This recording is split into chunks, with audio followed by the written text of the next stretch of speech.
Oh, yeah, that works. Yeah. No, you just crack my back. Crack two. Yeah, crack two. Right here. That's all I care. Cracked it, yeah. That's usually they put my arm in this. Yep. He's too big. You just did.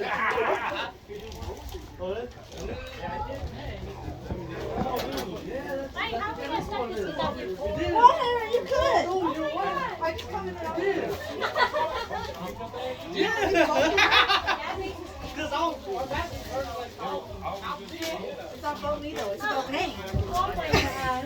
One person. Oh my God.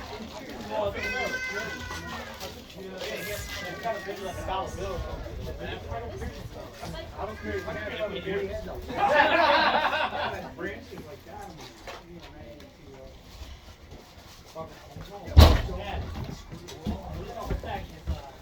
So what are you gonna do with that black truck, Tony?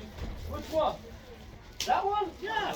We're gonna do it. It's gonna take like what, 2 or 3 years? So Frank was off. But I'm working on it. Yeah. Keep sitting there. We'll see. I'm still waiting. No, no,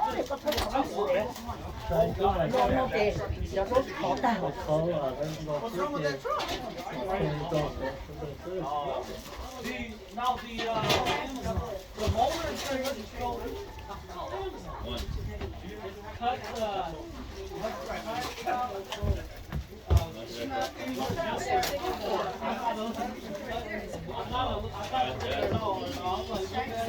gonna sit there on this couch like you did right here. Hey, you want your Capri Sun out here? You want your Capri Sun out here too? Yeah, yeah.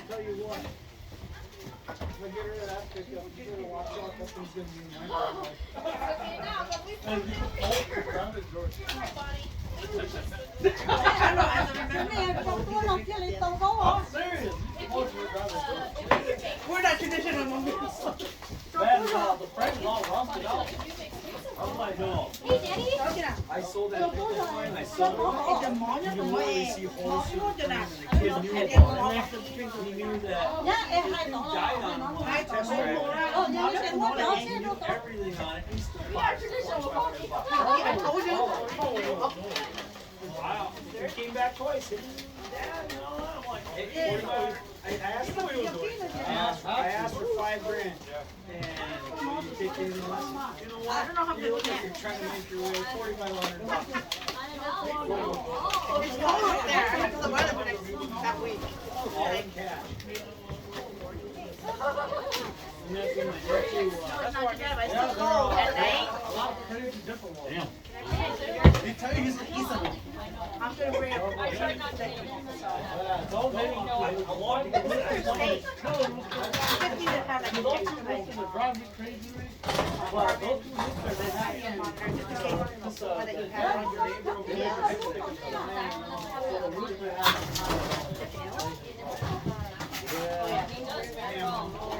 I get so used to it. I just kind of just back up. Alright, that's good. Because I was annoyed by them. Good morning. I was waking up like this. No. Bob is one day, the dad loved it so much, but I'm like, one day we're doing it. Fight out and eat it.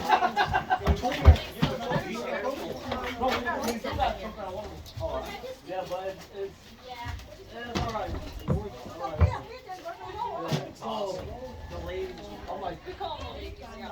They get a little squawky though. That's not oh when no, they lay eggs. they're the maiden. Oh, that's first? So No, they not make yet. 24/7. How Yeah, much basically. this time? They're made every single day. Yeah. For as much as we men like you, we can't do that, huh? 5 years.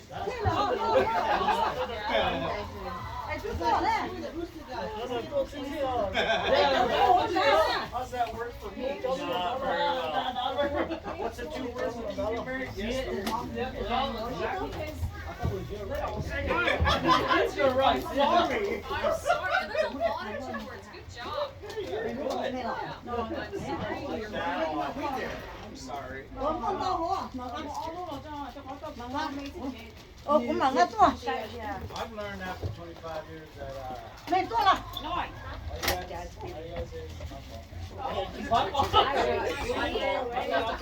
Oh, that's my brother's favorite. But he puts a little Jesse. You're not in it though, I don't think. Oil.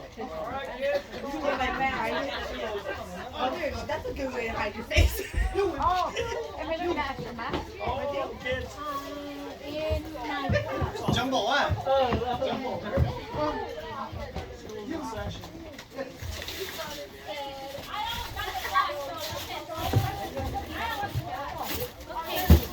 Yeah, huh?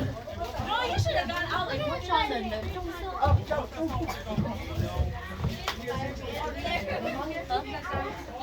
Nhớ bảo từ đây. Nhớ. Nhớ thùng nó thùng nào. Ở đó rồi.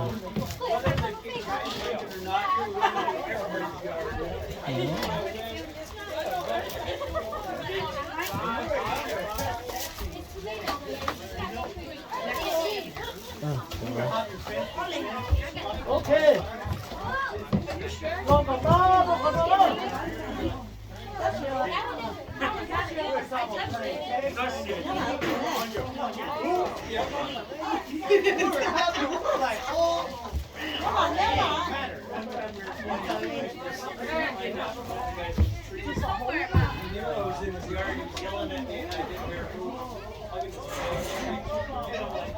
Không nè. Không một trăm cái gì. Finally went back in the house. Back down. Một trăm này ta hết rồi. You're too big. Oh. She wants you to bring your in-laws on. Cái là phí hết.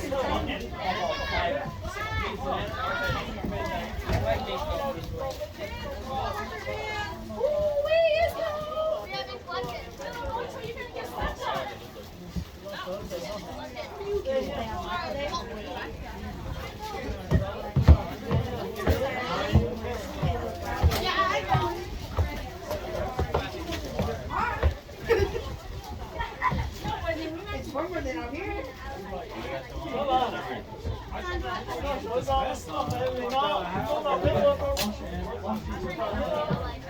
Everybody wash your hands. Everybody wash your hands. Everybody wash your hands. Everybody wash your hands.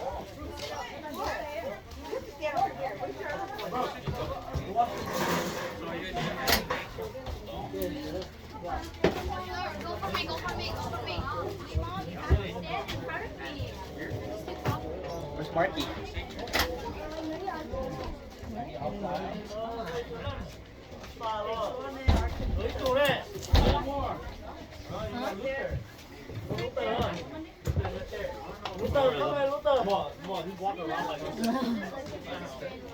Okay, cho hỗ trợ của tôi hỗ trợ cả tan thôi.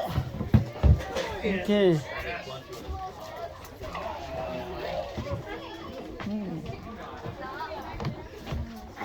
That's why. There you go, bud. You're up. Thịt bò đúng không? You're gonna eat it. It's all you. Why did he get over here? Wash your hands. No, I. Okay. I'm lost. Sure? Đó, được thế này. Có sữa chè kho, sữa nó kho là nhiệt luôn.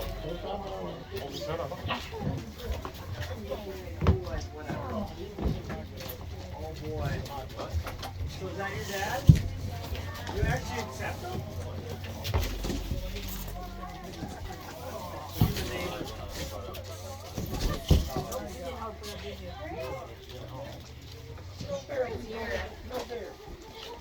Được không đấy? Có hả? Được đâu đâu này? Hả? Có hả? Yeah, đúng không? Được có được đấy, không có đâu này hả?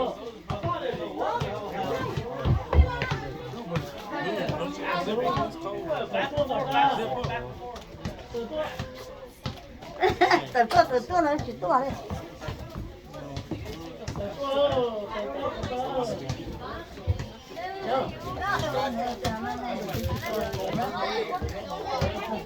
Nhưng mà hai lon vẫn non.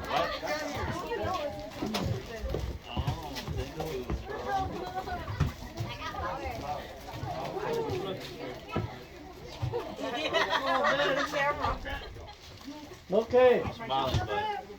Tôi vào tôi xin mấy mà tôi.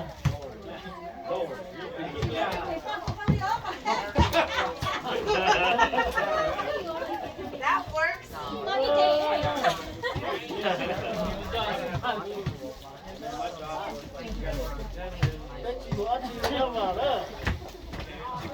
Ok. Tôi rồi, tôi xin rồi. Hey, chua quá.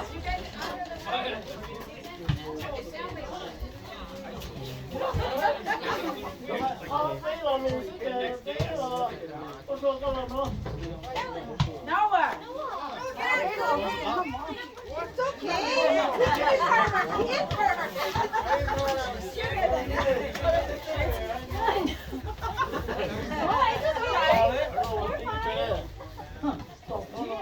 Tổ chí là nó là. Where's my camera? Đúng rồi, cái cô hết đi. Wait for them fire. Hết đi. We need a translator. Thank God. We need an interpreter. We need an interpreter. Đúng rồi, cái cô hết đi.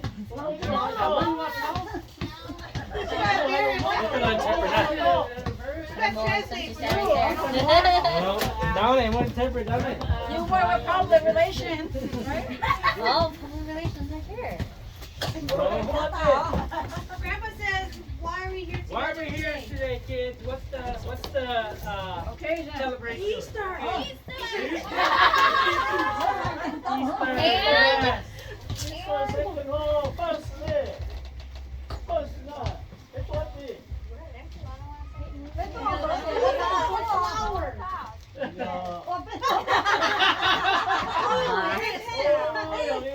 It's somewhat deep.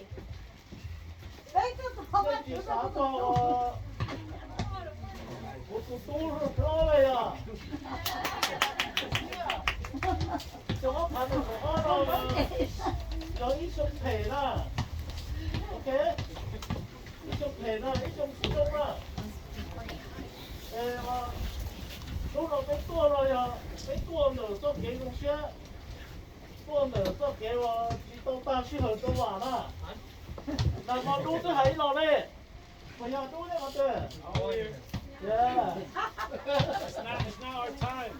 tao cho nó phải từng gõ nó sẽ vào kia cái đồ vào lúc siêu nó câu nó đó lúc sau nó đó đó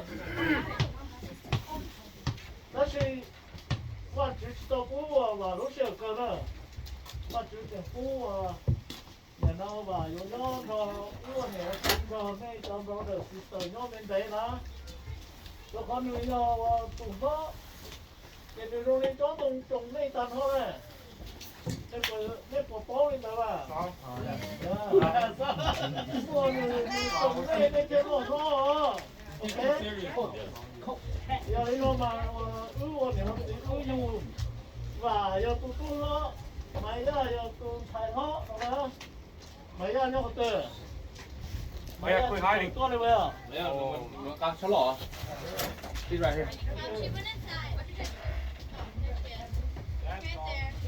trong nó giờ ít trong thể như ít trong cái sao thì trong một phần nó giờ trong người trong có cái cái cam mốc của chúa yêu thầu cũng một này COVID-19 yêu pass một này, đó là chỉ pass như này, mình nhớ rồi bé tụi có tiền là nhớ để một ta, để rồi bé nhớ một ta, họ luôn như thế nào là có bây giờ mình tàu luôn một cái, bây giờ linh đó có tua nó, ít tiền tụi mình có mà đi, bây giờ nhớ tụi mình có mà hai bé nào luôn, cho cái chủ gì nó là tiền nó cái tua người có kế và người tàu tụ cam của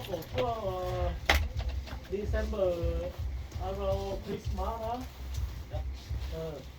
và xa hẳn đấy đó tự nhiên thay cần ngồi đây và lấy một bữa không một hospital tôi lấy tí công đó nhưng mà đi cho bạn đã cá lọt chạy đó hồ giữa trong một đời cứ dần nhẹ tí một tối thay cần ngồi đây cứ sợ tiền chơi gì cũng dần rồi nó thì đi đó sẽ lộ chả nó đi đúng hay thì lúc chiều rồi lúc chiều có cờ cho vào đấy xin mà chỉ cờ có cái chia sẻ có để chỉ chia sẻ nó những cái nó kia tôi giả ước cái ta đó thì và chỉ là tụ không chịu thế là và chỉ là mami không có tiền là nhau không có tối kìa nhớ tôi đó một trăm hai của đền đó. Okay. You want to explain what that said? Yeah, well, go ahead, bro. Go ahead, Tony. You're an interpreter, right? Huh? You're an interpreter, right? Oh, that's how I like it. All right. Grandpa said, we're here. It's not just for your celebrate with the grandkids. For the kids too, bro. We're here to Jeff Brothers, so I gotta play interpreter too. We're here to celebrate for my oldest brother, Bob. Because in December, almost after or before Christmas. Oh, before Christmas. Right after Christmas, he had COVID, and he was over with that. He almost died. He almost died. So we had to complain with him over and over and over and over again. Go to the hospital. That stubborn older brother, huh? Yeah. And we kept telling him actually he did it. We even got drunk. One day we woke up the next morning. I'm like, me and the mom was like, all right, dude, we're gonna take you to the Walgreens, get you your shots and everything. And we went to eat fun because we were so hungover. And he's like, no, I ain't going to eat something. But all right, that's why you go. Because we were all so hungover. So, but we're glad he's here still. I guess it went to the point where he was very close to going. We're here because he fought through. Thank God. That's good. Good blessing.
Nó có núi số máu phá mình ngõ rồi trong chiếc kia sức của chị kia số phá mình ngõ này trong chỉ trong là đấy trên nông nô kia đi tàu cá mó của chỗ tà tù ấy chứ chỉ chẳng đi có family chứ family kia của con nè là tụi nó con nè tô á thì gia cú family tô của cá hải family tô để chúa lên non hồ sơn này rồi đi chạyไปmà tan cho lên nữa có vì của chúa nó chỉ dùng gì nữa nhưng mà hai hàng của tổ trai cường cổ nữa thôi à chúa nhá hồ lúc như thế này à cái bao chị cái cái tin cho cái không cái gì cái chân cái bao chị cái hồ trai gì nữa có lấy của hai nữa có chỉ tàu nó sơ lục rồi gì là hồ có nhà hồ đi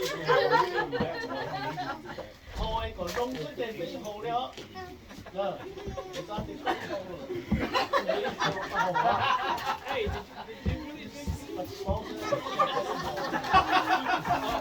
hey if I was on the den bed I think I'd be able to do that when you have a birthday rồi đến giờ là I'll die with dignity. có chừng mỗi cá món còn cua không thì nó chỉ nó là cá lò có cái tủ có cái xe kỳ nè cái tủ xe chắp là còn món nó giờ ôn cho trồng cho co chế nhà bà cái phèn gì nữa có phèn gì nữa tôi dùng xe chắp chỉ mới giả phẫu tàu đi cái này vào còn món nó với tủ nhu lẩu ba chữ trâu chơi vì mua ba chữ để ở cái cho cái từ ta là ba chữ trâu mua cái từ mua cái mua cho xe lúc rồi nó là toàn lúc nào cái theo đi vào của món ok đồng xe u có chọn brother sister cho không cho như có họ nó thì pe nhưng lúc có chỉ ở có nghĩa luôn này phải có phải đây rồi giờ bây giờ và nó cái nếu mà nói bây giờ cho luôn có phải gì cái có cả gì cái có giờ tụ trường mua nhiều mua gì có kho mua bỏ được từ từ trong nữa thì bây giờ cho lên đó là uy họ vẫn chịu phá có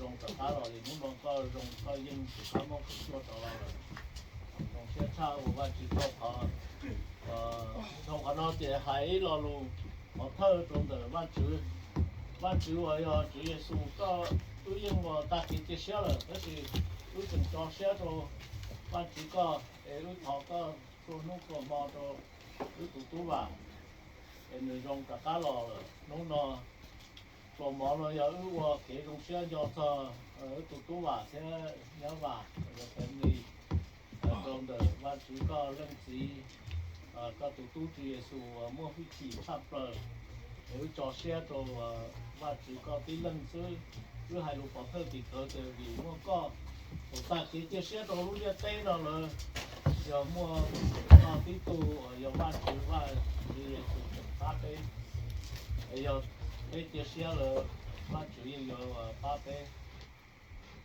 chia số những hai kia cậu ta cái chia sẻ là rồi có chú Giêsu lúc tôi cho số là chú Giêsu như bác một cái gì như thế nào, bây giờ nên cũng chẳng hạn thì coi là chủ này nó hậu cấp cái từ coi tỏ xe rồi bạn chủ để có thể gì có cái móc cũng lo rồi, thì nó của hai đôi nó sơ nó bé tua rồi nó giờ bé tua rồi họ của hai đôi này thì bé tua gì nữa bé tua rồi có cái rong xe rồi và trong tụ khẩu thì này tin nó đó và rong cả cá lò đó và thầu này nó Christmas đó và ta khẩu thì này tin nó đó à bầu đây và này nó thu man nó chơi bà mà rong cả cá lò đó bé xa tiền chơi có chỉ mua và tôi sẽ có phản ngõ nó cái gì lúa xe hơi chỉ ta tôi và nhưng cá món nó thì bác chỉ có cái hút thì tôi có thế theo tôi cho không dư cho tôi chọn thầy cho sinh dư cho tôi chọn nhà cho đó nữa thì tôi này thì nó bé tuôn để cho cái rong xe bé tuôn nó ít lo mỏ thì và dân tôi không bị đánh tin nó nữa ok thìเขาเนาะยาเขาโรงเรียนตัวเขาเนี้ยตรงนี้giờ tụi tú tụi nhá lòng người dân khi người lúc chạy nó to nên trong brother sister có Thank you, Linda. Thank you, còn Connie. nó trong mỏ và cái con tàu lại như thế thì Everybody's home. thì kiểu đâu thông mình theo nhá thông mình đó nó cho của chó nhá thế của chó tú ta nó đó chỉ qua sư giờ tụi phi rồi nó sư mua này chó nhỏ số tu này số ba đi lên bay họ hay rõ món như thế đây chơi và thôi giả một tí gì và nên chọn tú chọn nhá thì được số nên giờ cái này ví dụ là lúa sẽ hơn nó lúa lâu rồi lúa còn tí rồi nó sẽ như chọn Go grab it. dạ bây giờ ấy giả chỉ là do mấy số cái qua cái kia lo đi công mỏ rồi bây giờ đi đó là của hai áo bây giờ lúc sau có hai áo lò có số có hai nó hai áo bây giờ của tháo là gì thế rong xe và có rong tập bánh lò còn đỡ của thọ và chửi đi nó có cái sửa cái tổ cho nó học cái giống như nó có khâu cái rong tập bánh lò chỉ ta đi nó của mà cái vô xe chắc là thầu giá cái mía của cháu là mua tổng màu là thì có chỉ chỉ của cái là mua là tôi cũng mất thầu hậu đi ngon một thời thì con cha hết cái lúc thì nó của cha hai lúc nó hết thể luôn đi đúng rồi trong tập ăn rồi nó chết có chỉ một mỏ là có chỉ nó xe có từ xe lắm mà ở trên đông có thể lâu là cái nó có thể tiến năng tụ to này số lần số tụ bảo có thể mua thế nên cái gì nó xe con năng nữa mà của hai đứa nó sợ là có hai áo bây giờ thì bé của tao là có chữ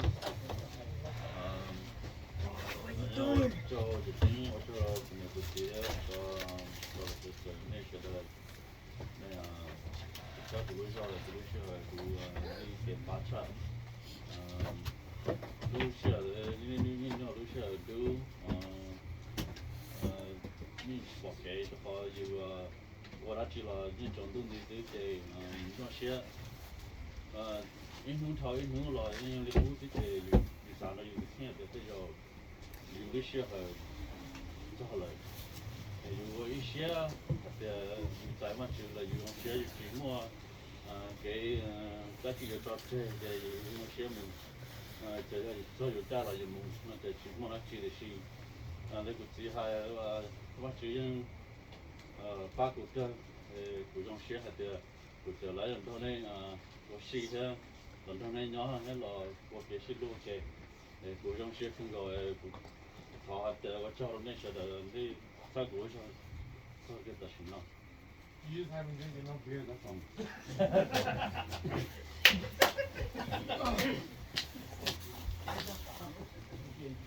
Now they ain't good.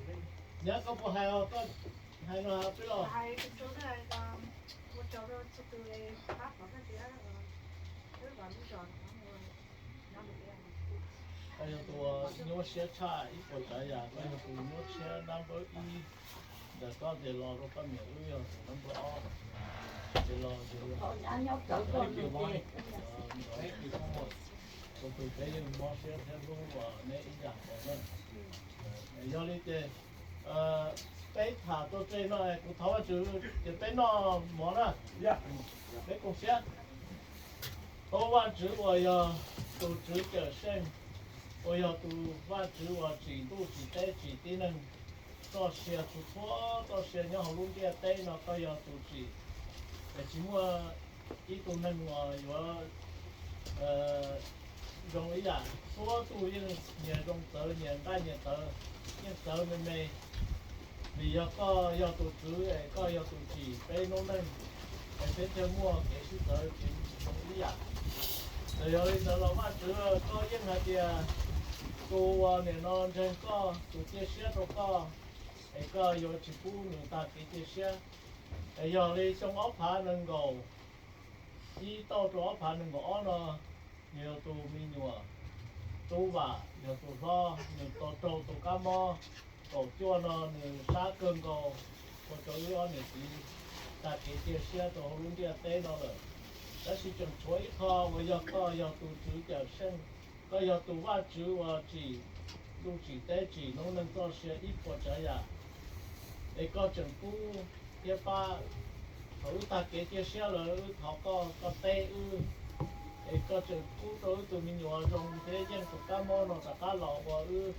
xe tu xe kỳ lọ và mấy tu mình nhớ đó tôi cho brother sister trong sai cho bố tàn hậu thế gì lọ và lọ ít tu tin lọ nhớ trong lỡ ai ban chữ vì mua nuôi tụ lo ai nuôi tụ trong tây dầu thêm nhót việc chút chừng nó cá nhót rong ở đây nuôi tụ lo ai mình cho sợ đời thì nuôi chỉ cho là nuôi tụ lo trong đời tiền sợ đời tới tiền sợ trong người ai ban chữ giờ đi nó nhiều giờ rong xe chắp lời nó giờ ít lúc chỉnh chén là nhiều tàu thọ có thì giờ nhiều tụ nhiều dân tụ cá món nó trò lò rồi nhiều ít pro mò nhiều tuổi tụ nhu ô ban chữ có cho thế ô lục có thơ tỷ thơ cho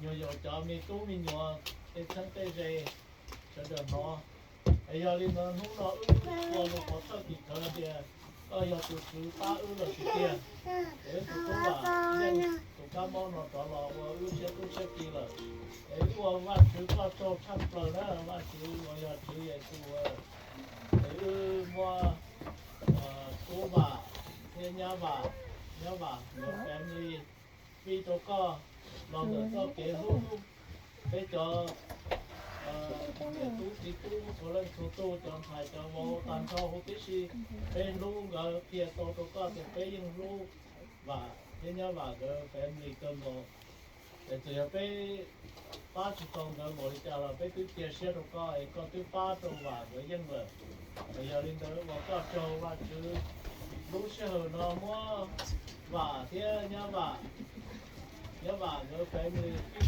có còn mới có cái đồng xe để một bộ món nó đồng xe chưa sẵn cho và thế nhá và người phải mình để còn lúc nào người sau ta cái chia sẻ để cho brother sister có để chừng hơn người thêm đi người đi sang thì ăn được thôi lúc hở ban người già người đã cho rồi mà chứ để đi lúc sau nó phải chỉ tới ban người là tới giờ tụi chị để xem người ta cứ chơi rồi lúc nào người nó cá nhau rồi còn lúc nào rồi nó lên đấy rồi ra còn đấy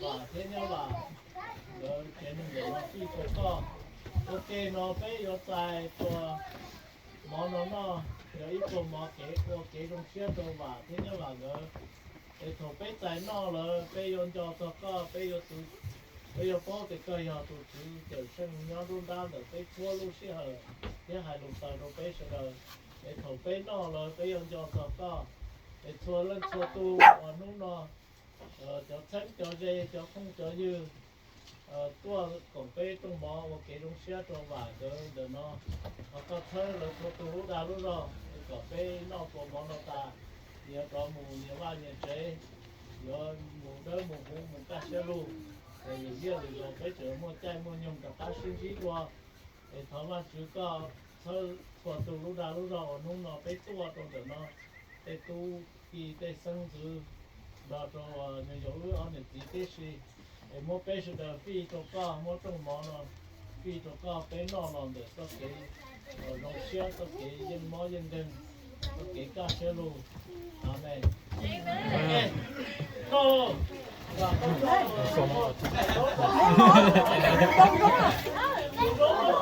Cold out here, man.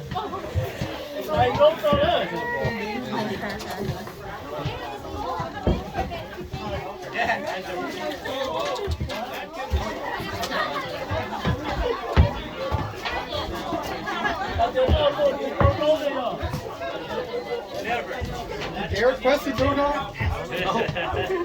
You better be the one I need to get.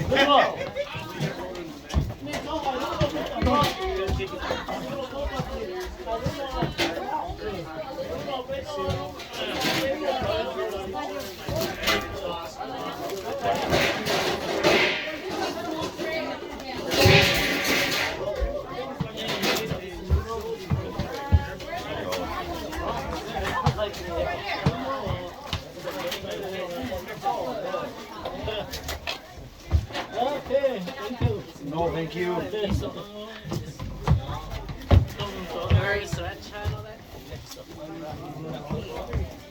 No, you first. You now, right?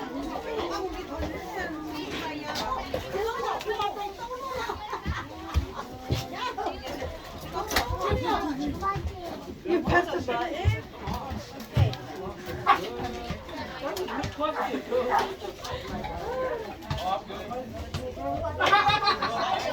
that one.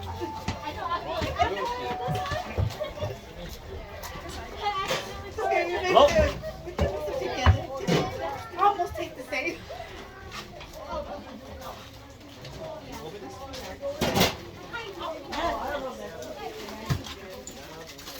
To leave a message, please press the doorbell again. Thank you.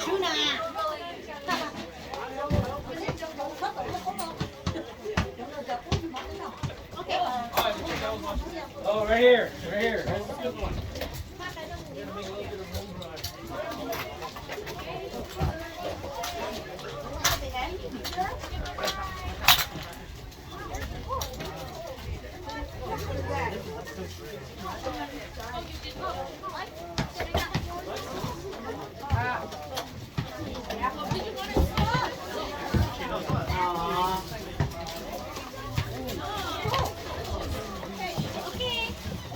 Open the door, please. nó muốn tao thâu ra để tiếp tục cho nó chỉ một cái chuẩn bị cả nó một cái stain mà chụp được cả lúc mẹ đó cái lúc stain này là chỉ lúc mẹ là tao nhớ rồi cái chuẩn bị cả nó mà thì có nhiều xíu nhớ được có sản lượng là tao có sản lượng là tao rồi thằng cam á hàng là lấy những cái đó cái chuẩn bị cả nó bây giờ cái chuẩn mà xử lý chấp chỉ muốn lúc tới chờ giờ trong đây lúc tới chờ mình cả nó Cái này của sao?